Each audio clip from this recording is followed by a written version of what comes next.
بسم اللہ الرحمن الرحیم۔ بات چل رہی تھی سلف صالحین کے احوال اور اقوال تکبیر اولیٰ کے بارے میں۔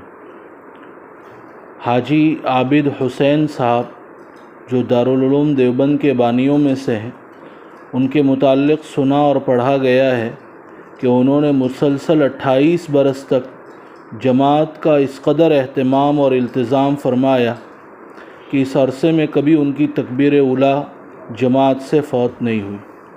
حضرت مولانا اسعد اللہ صاحب رامپوری نور اللہ مرقدہ، سابق ناظم مظاہر علوم سہارنپور کے متعلق عارف باللہ حضرت قاری صدیق احمد صاحب باندوی نور اللہ مرقدہ فرماتے ہیں کہ حضرت والا نے مکمل 48 سال نماز با جماعت کا اس قدر اہتمام فرمایا کہ کبھی ان کی جماعت سے تکبیر اولیٰ فوت نہیں ہوئی۔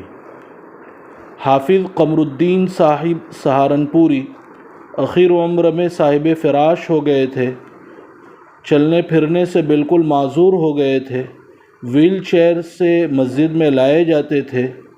تکبیر اولیٰ کا اتنا اہتمام تھا کہ باوجود معذوری کے کبھی تکبیر اولیٰ فوت نہیں ہوئی۔ پہلے زمانے کے امراء اور وزراء، وہ بھی اولیاء اللہ کی صحبت، خدمت، عقیدت کی وجہ سے اسی رنگ میں رنگے نظر آتے ہیں۔ چنانچہ تاریخ کی کتابوں میں لکھا ہے، خواجہ قطب الدین بختیار کاکی رحمۃ اللہ علیہ کی وفات پر میدان میں ان کا جنازہ رکھا ہوا تھا، جو تا حد نگاہ ٹھاٹھے مارتے ہوئے انسانوں سے بھرا ہوا تھا۔ ان میدان میں جہاں تک نگاہ پڑتی تھی وہاں انسان ہی انسان نظر آتے تھے۔ ایک آدمی آگے بڑھا کہ میں حضرت کا وصی ہوں، حضرت نے وصیت کی ہے کہ جس شخص میں 4 خوبیاں ہوں وہ میری جنازے کی نماز پڑھائے۔ تو پورے مجمع میں سناٹا چھا گیا۔ کون ہے جو آگے بڑھے؟ نمبر 1، جس کی تہجد کبھی قضا نہ ہوئی ہو۔ نمبر 2، عصر کی سنتیں کبھی نہ چھوٹی ہو۔ اور نمبر 3، غیر محرم پر کبھی نگاہ نہ ڈالی ہو۔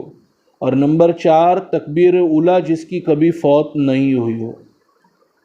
تاریخ نے محفوظ کیا کہ ایک شخص روتا ہوا آگے بڑھا، جنازے سے چادر ہٹائی اور کہا، آپ تو فوت ہو گئے لیکن مجھے رسوا کر دیا، اور مجمع کے سامنے اللہ کو حاضر ناظر جان کر قسم کھائی کہ الحمدللہ میرے اندر یہ 4 خوبیاں موجود ہے۔ لوگوں نے دیکھا کہ وہ شخص کوئی اور نہیں، وقت کا بادشاہ سلطان شمس الدین التمش تھا۔ دراصل آدمی کے نزدیک جس چیز کی قدر و قیمت ہوتی ہے وہ اسی میں مشغول، منہمک اور اسی کے بانے بننے میں لگا رہتا ہے۔ تمام بھاگ دوڑ اسی کے لیے ہوتی ہے۔ قد و کاوش کے بعد اگر وہ چیز حاصل ہو جاتی ہے تو اس کے ملنے سے فرحت اور خوشی ہوتی ہے۔ ہمارے نزدیک چونکہ دنیا اور اس کا ساز و سامان ہی سب کچھ ہے، اس لیے ہماری خوشی اور غمی کا محور بھی وہی ہے، اور اس کے ملنے سے خوشی اور راحت اور نہ ملنے سے غم ہوتا ہے۔